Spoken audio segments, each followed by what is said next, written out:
Good morning, Steph. We begin here in Toronto, where health officials are hoping to reach more people that have not yet been vaccinated, now opening all clinics for walk-in appointments. So here's a live look outside the Hangar Clinic at Downsview Park. Starting today, anyone 12 and up eligible for a COVID-19 vaccine can walk into all 9 of the city-run clinics for their first or second dose. The city says walk-ins are available from noon to 7, and you can expect a short wait. Anyone that would rather make an appointment can also do so through the provincial booking system. Meantime, health officials say they're making great progress by going directly to those who have yet to be vaccinated. 41 pop-up clinics were held in Toronto apartment buildings, parking lots, and churches over 9 days, with a focus on 6 priority communities in Etobicoke, Rexdale, and York. The result was nearly 12,000 doses being administered. The focus will now shift to North York, another part of the city that has lower than average vaccination rates. We will not stop until every single resident in Toronto who wants their vaccine gets their vaccine, and we continue to work hard with those who are hesitant or who have access issues so as to make it comfortable and more accessible for them to get vaccinated.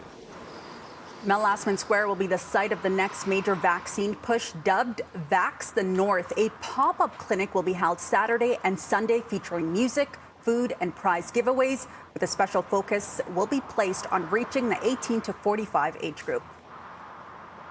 Ontario's COVID-19 Science Advisory Table says vaccine certificates could help the province get back to normal.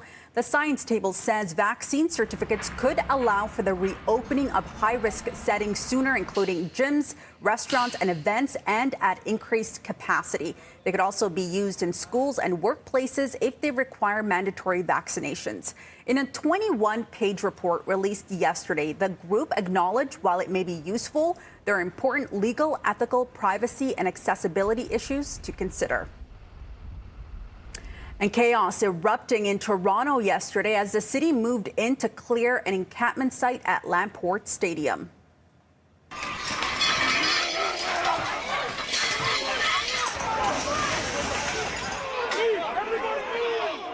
It started as a relatively calm scene, but by mid-afternoon, tensions flared when protesters set up makeshift barricades, leading to a scuffle with police.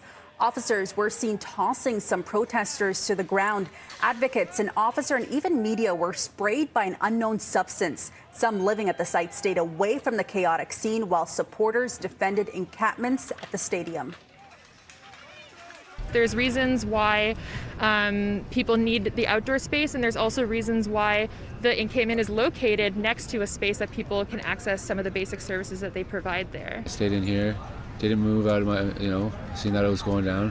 I didn't want to be in the way of it or be a part of the chaos, right? It's a war, and I don't want to be in the war. I want to be in the peace. 26 people were arrested and 19 others were charged with trespassing. 6 others are facing criminal charges. A second demonstration happened later in the evening when protesters gathered outside 14 Division, and most of those charged have since been released. Mayor John Tory says assaults happening at these clearings are unacceptable. I don't think all the facts are on the table with respect to the quite deliberate obstruction that often happens and the abuse, by the way, that is handed out to our city staff who are just doing their jobs as public servants to go and try to persuade these people, these vulnerable people, to accept indoor housing.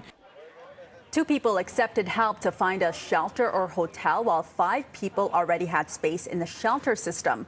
3 others left, and 1 person chose not to accept an offer of permanent housing. A live look for you now outside Lamport Stadium. This is the second encampment clearing in the city this week, and it's the second time an encampment dismantling at Lamport turned violent. Back in May, 3 police officers suffered minor injuries, and 1 man was charged with assaulting an officer. Coming up at 7, Mayor John Tory joins us for his weekly check-in. We will get his take on yesterday's incident, plus the Vax the North event happening this weekend. To Tokyo now, 2 more athletes in the Olympic Village have tested positive for COVID-19. Tokyo 2020 Olympic organizers announced 12 new cases yesterday, including the 2 athletes. The total number in connection to the Games is now up to 87. This comes as the chief of the Tokyo 2020 organizing committee says there is still time to cancel the Olympics if COVID-19 cases spike. More athletes and sponsors have decided this week to ditch tomorrow's opening ceremony. Dr. Jill Biden has landed in Tokyo. The U.S. First Lady is leading her country's diplomatic delegation to the Tokyo 2020 Olympics. This is her first solo trip abroad, including 3 days on the ground in Japan. According to the White House, Dr. Biden plans to have dinner with the Japanese Prime Minister and his wife today and will meet with U.S. athletes and attend tomorrow's opening ceremony. Swapping dress pants for track pants. A new survey suggests workers don't want to wear formal attire when they return to the office. Details up next with 680 senior business editor Mike Apple.